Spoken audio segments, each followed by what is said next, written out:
नमस्कार दोस्तों, मैं हूं सौरभ कुमार और द पॉलिटिकल सौरभ में आपका स्वागत है। दोस्तों आज हम जानेंगे पॉलिटिकल साइंस क्लास 12th का चैप्टर 4 यानी सत्ता के वैकल्पिक केंद्र के बारे में आज हम जानेंगे। तो दोस्तों यह चैप्टर 4 का पार्ट 1 है, यानी पहला वीडियो है और अगला वीडियो पार्ट 2 आपको नीचे डिस्क्रिप्शन बॉक्स में मिल जाएगा। तो जो नहीं पढ़े हैं जाकर जरूर देख लीजिएगा। दोस्तों जिन्होंने चैनल को सब्सक्राइब नहीं किया है, चैनल को भी सब्सक्राइब करके बेल आइकन जरूर दबा दें। तो चलिए शुरू करते हैं और अगला पार्ट आप नीचे डिस्क्रिप्शन बॉक्स में जरूर देख लीजिएगा। तो दोस्तों पहला टॉपिक हम पढ़ेंगे यूरोपीय संघ के बारे में, इसे हम जानेंगे। तो दोस्तों दूसरा विश्व युद्ध जब हुआ था तो उसमें केवल एक महाशक्ति बचा था, अब वो कौन था? अमेरिका। ठीक है, केवल एक महाशक्ति बचा था, वो था अमेरिका, और सोवियत संघ का विघटन हो चुका था। तो दोस्तों दूसरे विश्व युद्ध के बाद यूरोप का जो हाल था वो बहुत ही खराब हो चुका था। जो यूरोप था उसका हाल बहुत ही खराब हो चुका था, उसका अर्थव्यवस्था बहुत ही बर्बाद हो चुकी थी। तो इसीलिए अमेरिका जो है, ये जो अमेरिका है, उसने यूरोप को उसकी अर्थव्यवस्था को पटरी पर लाने के लिए क्या किया था? उसके बाद बर्बाद हो गई अर्थव्यवस्था को पटरी पर लाने के लिए आर्थिक मदद किया था। तो इसे ही मार्शल योजना कहा जाता है। आप यहाँ देखिएगा मार्शल योजना क्या है, ये बहुत ही इंपॉर्टेंट क्वेश्चन है और ऐसे क्वेश्चन एग्जाम में बराबर आते हैं। तो अमेरिका ने यूरोप की अर्थव्यवस्था को पटरी पर लाने के लिए व पुनर्गठन करने के लिए ज़बरदस्त मदद की थी। इसे ही मार्शल योजना कहा जाता है। मार्शल योजना क्या किसे कहा जाता है, उसका ये उत्तर रहा, डिफिनेशन रहा, नोट कर लीजिएगा। तो दोस्तों मार्शल योजना के तहत ही 1948 में यूरोपीय आर्थिक सहयोग संगठन की स्थापना की गई। किसकी? यूरोपीय आर्थिक सहयोग संगठन, यूरोपीय आर्थिक सहयोग संगठन की स्थापना की गई। किसके तहत? मार्शल योजना के तहत। ठीक है, इसके तहत ही यूरोपीय आर्थिक सहयोग संगठन की स्थापना की गई। कब की गई? तो 1948 में। इसे भी याद कर लीजिएगा, ये ऑब्जेक्टिव में ये सब पूछे जाते हैं। जिसके जरिए पश्चिमी यूरोप के देशों को आर्थिक मदद दी गई, वह एक दूसरे से व्यापार व आर्थिक क्या करने लगे? मदद करने लगे। यानी आप स्वयं में यूरोप में जितने भी देश थे यूरोप में, वो सभी एक दूसरे से आर्थिक सहयोग करने लगे, एक दूसरे की मदद करने लगे। ठीक है, एक दूसरे से व्यापार करने लगे अपने आप में। तो 1949 में यूरोपीय परिषद का गठन हुआ। अब यहाँ क्वेश्चन अगला आता है दोस्तों कि यूरोपीय परिषद का गठन कब हुआ? आपका ऑब्जेक्टिव में ये क्वेश्चन आएगा, यूरोपीय परिषद का गठन कब हुआ? तो 1949 में। ठीक है, तो इसे याद रखिएगा, 1949 में यूरोपीय परिषद का गठन हुआ। इससे यूरोप के पूंजीवादी देशों की अर्थव्यवस्था के आपसी एकीकरण की प्रक्रिया आगे बढ़ी। जो भी यूरोप के अर्थव्यवस्था के जो भी देश पूंजीवादी थे, उनकी अर्थव्यवस्था के आपसी एकीकरण की प्रक्रिया क्या आगे बढ़ी। 1957 में यूरोपियन इकोनॉमिक कम्युनिटी का गठन हुआ। अब यहाँ अगला क्वेश्चन है कि यूरोपियन इकोनॉमिक कम्युनिटी का गठन कब हुआ? तो 1957 में। 1957 में क्या हुआ था? यूरोपियन इकोनॉमिक कम्युनिटी का गठन हुआ था। ठीक है, यूरोपियन पार्लियामेंट के गठन के बाद इसने राजनीतिक स्वरूप प्राप्त कर लिया। तो दोस्तों यूरोपियन इकोनॉमिक कम्युनिटी का गठन हुआ था 1957 में। ठीक है, यूरोपियन इकोनॉमिक कम्युनिटी का, जो कि इकोनॉमिक पर आधारित थी। लेकिन जब यूरोपियन पार्लियामेंट का गठन हुआ ना, जब यूरोपियन जो पार्लियामेंट का गठन हुआ, तो इसने क्या किया कि राजनीतिक स्वरूप मतलब खुद को उसमें ढालना शुरू कर दिया।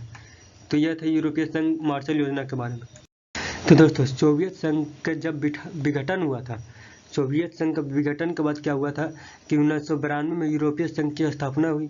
जैसे कि हमने देखा पीछे कि कैसे कैसे सोवियत जो यूरोपीय जो संघ है वो बना। तो जो 1992 में यूरोपीय संघ की कब हो गई स्थापना? तो एक समान विदेशी व सुरक्षा नीति, आंतरिक मामले, न्याय से जुड़े मुद्दे पर सहयोग तथा एक समान मुद्रा के चलन आदि यूरोपीय संघ की स्थापना से हो गई। यानी यूरोप के जितने भी देश थे, यूरोप में क्या था? यूरोप एक देश नहीं था, यूरोप एक देशों का समूह था। ठीक है, तो यूरोप में जितने भी देश थे वो सभी को इस बात पर सहमति हो गया, एक समान विदेश व सुरक्षा नीति, आंतरिक मामले, न्याय से जुड़े मुद्दे पर सहयोग, जो सभी देश एक दूसरे से करेंगे, एक समान मुद्रा के चलन, ये सब पर सभी लोग क्या हो गए? सहमत हो गए। तो यूरोपीय संघ आर्थिक सहयोग वाली व्यवस्था से हटकर राजनीतिक स्वरूप ग्रहण करता गया। जैसे कि पीछे हमने देखा तो इसका मूल उद्देश्य था आर्थिक सहयोग करना, लेकिन वह उससे हट करके जब उसका संसद बना तो राजनीतिक स्वरूप क्या कर लिया, ग्रहण करते गया। तो दोस्तों एक विशाल राष्ट्र की तरह काम करने लगा। कौन? यूरोपीय संघ एक विशाल राष्ट्र की तरह काम करने लगा। तो यूरोपीय संघ का अपना झंडा, स्थापना दिवस, मुद्रा व गान है।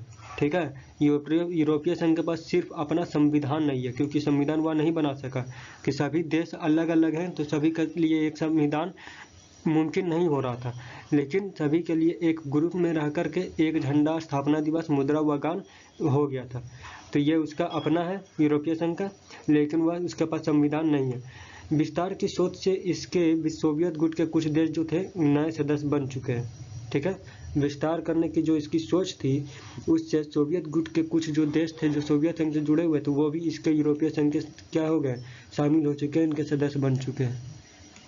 तो दोस्तों यूरोपीय संघ जो था उसका वर्चस्व, उसका जो था आर्थिक स्थिति, वो एक देश का समूह था, कई देश का समूह हो गया था। तो उसमें जितने भी देश थे सभी मिलकर जब काम करने लगे एक दूसरे से, तो सभी जब एक दूसरे से मिलकर काम करने लगे, आपस में व्यापार करने लगे, आपस में आर्थिक सहयोग करने लगे, तो जो यूरोपीय संघ था वो बहुत ही काफ़ी मजबूत हो चुका था। और किसके मामले में खड़ा हो चुका था? अमेरिका के मामले में खड़ा हो चुका था, अमेरिका के जस्ट सामने। ठीक है, तो उसी के बारे में हम जानेंगे कि यूरोपीय संघ का आर्थिक, राजनीतिक, कूटनीतिक तथा सैनिक प्रभाव बहुत ही जबरदस्त है। ठीक है, क्योंकि यह कई देशों का समूह था, तो उसकी आर्थिक स्थिति, राजनीतिक स्थिति मिलकर रहने में क्या होता है, एकता में बल है। तो इसी तरह आर्थिक, राजनीतिक, कूटनीतिक तथा सैनिक प्रभाव बहुत ही जबरदस्त है, उसके बारे में हम जानते हैं।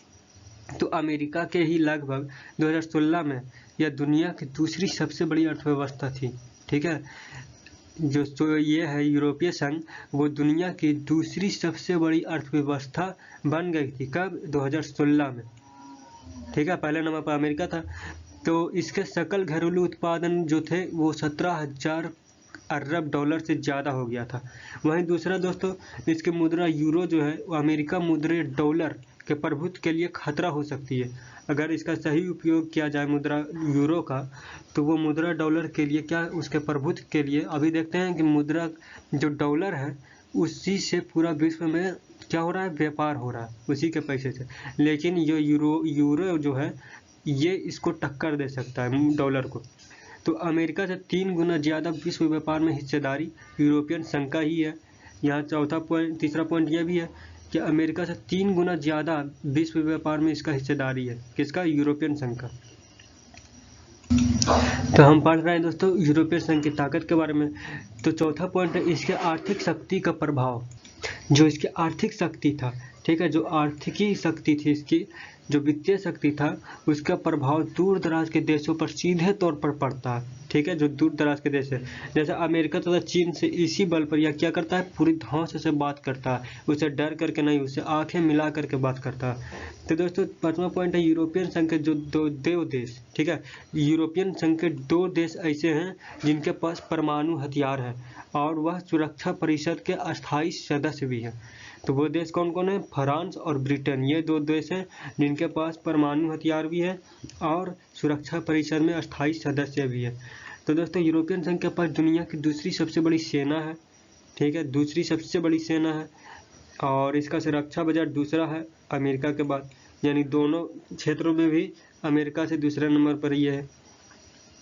तो पूरी मामला में ये अमेरिका को टक्कर देने के लायक था। तो दोस्तों अंतरिक्ष विज्ञान तथा संचार प्रौद्योगिकी में भी दुनिया में दूसरा है। ब्रिटेन तथा फ्रांस के पास लगभग 550 परमाणु हथियार है। अभी हमने बताया कि फ्रांस और ब्रिटेन दोनों परमाणु हथियार के मालिक हैं, तो 550 परमाणु हथियार दोनों को मिलाकर दोनों के पास है। तो यह थी दोस्तों यूरोपियन संघ की ताकत। अगर यूरोपियन संघ के बारे में आपसे पूछा जाए तो ये आपको लिखना है। तो दोस्तों यूरोपियन संघ की ताकत के साथ साथ उसके पास कुछ खामियां भी है, क्योंकि हर जगह कुछ ना कुछ रहता है। अगर कोई अच्छाई है तो कोई बुराई तो होगा ही, तो इसीलिए उसके पास जितने भी अच्छाई थी उसके साथ कुछ खामियां भी उसमें है, कुछ कमियां भी हैं। तो दोस्तों उसमें से पहला है यूरोपीय संघ के अनेक मामलों में इसके देशों के पास अपनी विदेश व रक्षा नीति है। मतलब अनेक मामलों में या कई मामलों में कह सकते हैं कि यूरोपीय संघ के जो देश थे, जो देश हैं यूरोपीय संघ के, उनके अपनी रक्षा और तथा विदेश नीति है। यानी वो अलग अलग है सभी के पास। इस वजह से कई बार एक दूसरे के खिलाफ भी हो जाती है। ठीक है, अपने में मतलब आपस में ही कभी कभी दोनों कुछ में मनमुटाव होने लगता है, युद्ध जैसे हालात होने लगते हैं किसी किसी मुद्दे पर, क्योंकि उनकी स्वतंत्र है विदेश नीति और रक्षा नीति, सभी का अपने अपने हैं। वहीं दूसरा है दोस्तों, अमेरिकी गठबंधन में यूरोप के कई नए सदस्य देश भी थे। ठीक है, यूरोप के जो नए सदस्य हैं वो अमेरिकी गठबंधन में भी थे। तीसरा, यूरोप के कुछ हिस्सों में यूरो को लागू नहीं करने दिया गया, यानी यूरोप में पूरा यूरोप में तो यूरो लागू है, लेकिन कुछ हिस्से अभी भी ऐसे हैं, कुछ देश ऐसे हैं जो यूरो को लागू नहीं किए, यूरो मुद्रा जो यूरोपीय संघ का मुद्रा है। तो ये सब कुछ खामियां थी जिसके वजह से आपस में कभी कभी मनमुटाव होने लगता। अगला वीडियो डिस्क्रिप्शन बॉक्स में है, जाकर जरूर देखें। Like share and subscribe the channel the political Saurabh. Latest YouTube shorts video see on the channel. Thank you. जय हिंद।